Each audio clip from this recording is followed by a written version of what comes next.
Sylvia has become the most recognizable stand-in for the tedious, ill-advised 20th century confessional author.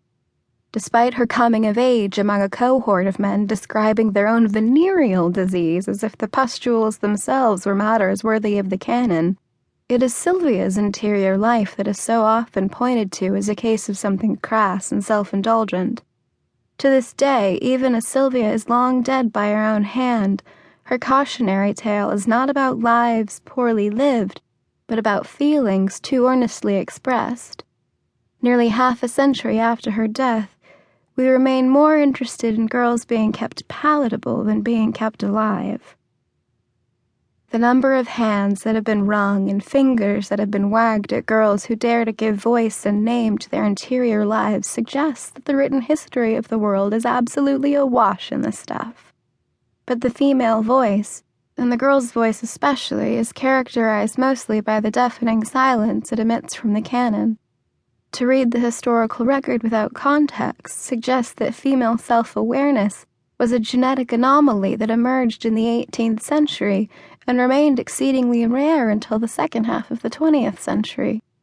Those who dare to document their lived experience as worthwhile are brave new girls indeed. As brightly as these girls shine, there remain wet blankets around every corner attempting to extinguish the flames in their hearts. They are dismissed as excessively feminine and juvenile, two words that mean the same thing in the hearts and minds of critics, who would sooner praise a 6-volume gaze at a Norwegian man's navel than consider the possibility that there are treasures in the hearts of girls. There is no girl that such critics have tried to extinguish more diligently than young Sylvia herself. In the years following her death, she has been accused of culpability in suicides that took place 50 years after her own, along with single-handedly ushering in the idea of suicide as glamorous by people who have apparently never heard of Ernest Hemingway or Jesus Christ. The fact of the matter remains that young women are easy to destroy and doubly easy to destroy if they are already dead.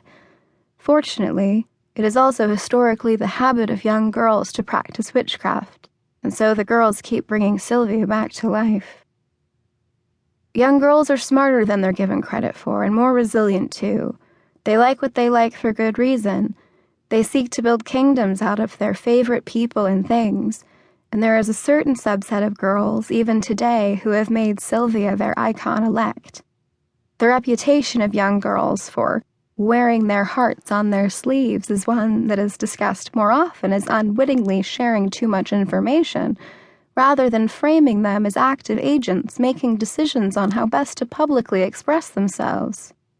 Public derision is directed at girls wearing t-shirts of boy bands or one half of a best friend necklace pairing, because we assume that such unsubtle devotion is the result of juvenile obliviousness, rather than bold and certain admiration.